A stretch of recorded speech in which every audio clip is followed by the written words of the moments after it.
Análise dos resultados da nova pesquisa Datafolha sobre a aprovação do governo Bolsonaro. Você está se informando pela TV Coyote. Lembre de inscrever-se no canal para ficar sempre muito bem informado. E o Instituto de Pesquisas Datafolha publicou nesta sexta-feira, dia 3 de abril de 2020, uma pesquisa de opinião, onde questionou sobre a avaliação do governo do Jair Bolsonaro, a avaliação do Ministério da Saúde nesse período de crise e também como as pessoas avaliam o desempenho dos governadores, de todos os governadores do país, não levando em consideração cada um individualmente.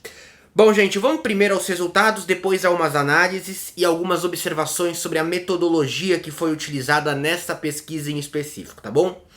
Avaliação do governo Bolsonaro. Consideram o governo ótimo, bom, 33% das pessoas que responderam. Regular, 25%. Ruim, péssimo, 39%. Não sabe ou não respondeu, 2%. Avaliação do Ministério da Saúde. Consideram a atuação do Ministério da Saúde ótima, boa, 76%. Regular, 18%. Ruim, péssima, 5%. Não sabe ou não responderam, 1%.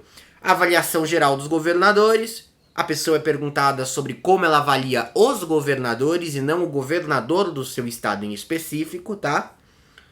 Consideram ótimo, bom, 58%. Regular, 23%. Ruim, péssimo, 16%.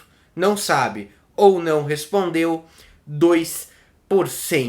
O levantamento ele ouviu um total de 1.511 pessoas por telefone para evitar contato pessoal em meio à crise do novo coronavírus. Tem margem de erro de 3 pontos percentuais para mais ou para menos. Não tinha na reportagem da Folha de São Paulo até agora divulgado qual era o índice de confiança, né? Que também é essencial a divulgação sempre. De qualquer forma, gente, é o seguinte, em 2018, alguns 6 meses antes da eleição de 2018, eu criei aqui no canal padrões editoriais para divulgar ou não divulgar pesquisas de opinião. Criei requisitos para que eu divulgasse uma pesquisa.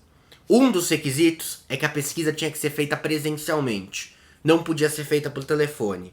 Haviam vários outros, transparência do Instituto sobre metodologia e tudo mais. Naquele momento sobraram Ibope e Datafolha que se enquadravam nos critérios de transparência e realizavam questionamentos de forma presencial. Então, no momento excepcional, tô abrindo uma exceção. Essa é uma pesquisa por telefone, cautela, tá? Além disso, no final, eu vou ler o trecho da nota do Datafolha a respeito dessa mudança metodológica, porque é uma nota bem esclarecedora e é essencial transmitir ela para vocês também. Seguindo a análise dos resultados, é o seguinte, a aprovação da condução dessa crise pelo Ministério da Saúde disparou desde a última pesquisa que foi realizada entre os dias 18 e 20 de março pelo Datafolha, tá, gente? A pasta que está sendo conduzida pelo ministro Luiz Henrique Mandetta, ela tinha uma aprovação de 55%. O número agora é 76%. Um crescimento de cerca de 20%. A reprovação era minúscula já, era 12%, agora é só 5%. Só 5% da população desaprova a atuação do Luiz Henrique Mandetta, um número ínfimo. E as pessoas que consideram a atuação dele regular era 31%, agora é 18%. Então o Henrique Mandetta tá com tudo pelo resultado dessa pesquisa de opinião, tá bom? Primeira análise importante. Jair Bolsonaro mudou muito pouco o resultado. Ele viu a rejeição dele crescer, mas dentro da margem de erro de 3 pontos percentuais para mais ou para menos. Também como comparativo à pesquisa do dia que foi feita entre o dia 18 e 20 de março, tá? Há cerca de 12, 13 dias atrás, essa última pesquisa. Há 12, 13 dias atrás, o Jair Bolsonaro tinha uma reprovação de 33%. Essa reprovação foi para 39%. Notem, pela margem de erro da pesquisa atual, é entre 36 e 42. Margem de erro da pesquisa anterior é entre 30 e 36. Então, tá na margem, mas ao que tudo indica, houve um crescimento da reprovação do presidente da República, sim. Pequeno, mas houve. A aprovação segue estável, era 35, agora está em 33, vem oscilando nesse campo. 33 é o número marco, 33 é uma típica aprovação de governante, que é quando a gente tem aquele racha, né? 33, 33, 33, uma parcela rejeita, outro terço considera regular, outro terço aprova. Então, o Jair Bolsonaro continua com aquele seu o núcleo de apoiadores bem consolidado, e ao que tudo indica, não há um racha muito grande nele até esse momento, diante dessa crise. A avaliação regular ela foi de 26 para 25, ignorável, dada a margem de erro, essa diferença. Gente, mas tem alguns dados específicos sobre a aprovação do Bolsonaro que aí sim chamam bastante atenção e podem criar preocupação para ele, inclusive em certa medida. A reprovação dele nas regiões metropolitanas das cidades brasileiras, ou seja, de modo geral nas grandes metrópoles, é 46% de ruim péssimo, tá? 46% de ruim péssimo, comparado com 39% de ruim péssimo da população geral. Isso é um ponto a ficar de olho. Também, Bolsonaro mantém uma avaliação pior entre as mulheres, são 43% de reprovação, e a erosão do apoio a Bolsonaro por parte dos mais ricos e por parte de quem tem ensino superior, que antes aprovava bastante nele, inclusive na época da eleição, em grande medida. Gente, o Bolsonaro ele tem 50% de reprovação entre quem tem curso superior agora. E entre os mais ricos, que são considerados os mais ricos quem ganha mais de 10 salários mínimos mensais, a reprovação dele é de 46%. Ele tá bem desgastado, tá? Ainda há apoio na classe média muito intenso e também há apoio entre os mais pobres. Alguns dos dados ainda não foram divulgados ainda sobre essa nova pesquisa. Eu vou colocar aqui na descrição o PDF da pesquisa anterior, que tem os dados em vários detalhes e é bem interessante que você acompanhe. E assim que saiu dessa eu coloco também. Gente, para 51% dos entrevistados, Bolsonaro mais atrapalha do que ajuda no combate ao vírus. Pensa ao contrário, 40%. 40% considera que ele mais ajuda do que atrapalha. A rejeição do Bolsonaro ela subiu mais entre os moradores do Sudeste. Foi de 34% para 41% a rejeição dele. No Centro-Oeste também teve uma alta bem representativa. A rejeição foi de 24% para 34%. No Sudeste se destaca, obviamente, a consolidação da briga entre Bolsonaro e o governador do Rio, Wilson Witzel, e o governador de São Paulo, João Dória. Na região Centro-Oeste se destaca Goiás, onde houve aí o afastamento do governador Ronaldo Caiado do Jair Bolsonaro. Essa questão envolvendo os governadores e o presidente da República pode ter feito com que houvesse esse aumento de rejeição nos últimos 15 dias, nos últimos 12, 13 dias? Pode, mas a gente não sabe.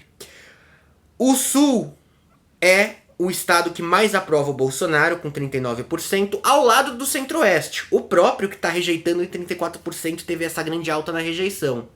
O Centro-Oeste ainda é, junto ao Sul, que mais aprova o Bolsonaro, com 39% também. O Nordeste lidera a taxa de rejeição ao presidente, com 42%. Parênteses 1. Pesquisa eleitoral, margem de erro, 3 pontos para mais e para menos nesse caso. Quando a gente fatia a entrevista, a pesquisa, e separa ela por região, separa ela por classe social, a margem de erro aumenta. A margem de erro é superior a 3% e o valor da margem de erro correto para esses casos não é divulgado. Isso eu divulguei intensamente durante a eleição de 2018, de que a gente tem que ter muita cautela com os resultados sobre regiões. Você diminui extremamente o número de entrevistados, né? A gente está falando aí sobre um universo de, nesse caso, 3.000 entrevistados ou 1.000 entrevistados. 1.511 entrevistados. Por região, a gente pode ter menos de 300, por exemplo, na região norte do país. Isso diminui a confiabilidade, diminui a margem de erro. É um erro dos institutos não divulgarem essa diferença de margem de erro de forma clara, tá? Considere um erro. Então, cautela quando a gente fala de dado regional. Não é pra gente ignorar, mas é pra gente ver com mais calma do que o dado geral. Além desse fator, é importante nós lembrarmos também que a diferença de rejeição e aprovação por região é muito pequena. É nítido. O Sudeste aprova o Bolsonaro tanto quanto o Nordeste hoje. Notem, no Nordeste a rejeição rejeita. No Nordeste a rejeição do Bolsonaro é de 42%. No Sudeste é de 41%. Apesar do Sul ter uma boa taxa de aprovação de 39%, a taxa de rejeição não difere em mais de 10%, em mais de 15% de São Paulo e do Nordeste.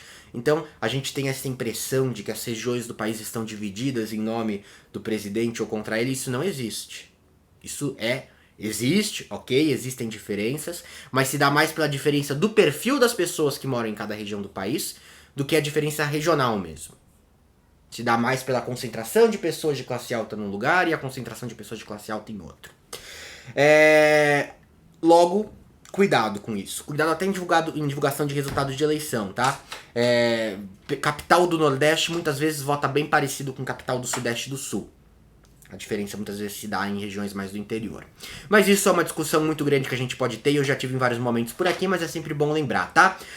Bom, avaliação do Paulo Guedes, da equipe econômica do governo, não só do Paulo Guedes, tá? Ótimo ou bom 37%, regular 38%. Para 20% é ruim, péssimo. A maior aprovação vem dos empresários, 43%. A pior vem de funcionários públicos, 27% dos funcionários públicos apoiam as medidas da equipe econômica do Paulo Guedes. Não essas medidas de agora, mas as medidas de um modo geral. Gente, dado essas informações todas e análises todas, vamos à nota que é interessante do Datafolha, tá bom? Abre aspas. A pesquisa telefônica utilizada nesse estudo procura representar o total da população adulta do país, mas não se compara à eficácia das pesquisas presenciais feitas nas ruas ou nos domicílios.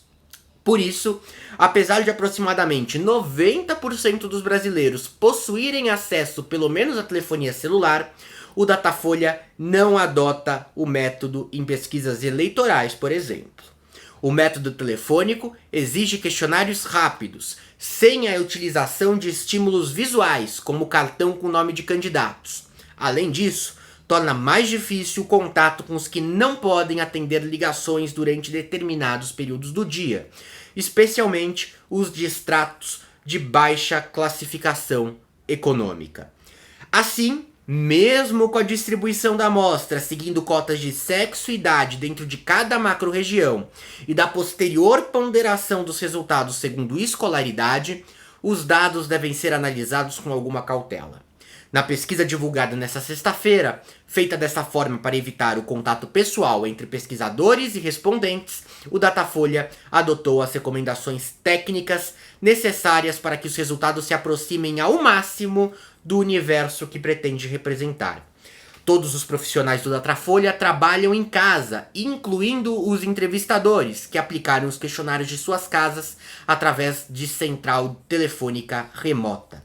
Os limites impostos pela técnica telefônica não prejudicam as conclusões pela amplitude dos resultados apurados e pelos cuidados adotados. Foram entrevistados 1.511 brasileiros adultos que possuem telefone celular em todas as regiões e estados do país. A margem de erro é de 3 pontos percentuais. A coleta de dados aconteceu do dia 1º ao dia 3 de abril de 2020. Nota bem importante, cuidado com essa pesquisa, cuidado sempre com dados divididos por região, é sempre bom lembrar disso, e mantemos uma certa constância comparado com o que vimos lá no dia 20 de março. Mudou pouca coisa na aprovação do governo, mas a consolidação do apoio à gestão do Henrique Mandetta e a consolidação ao apoio dos governadores no combate ao novo coronavírus fica bastante nítida. Um abraço e a qualquer momento eu volto com mais informações.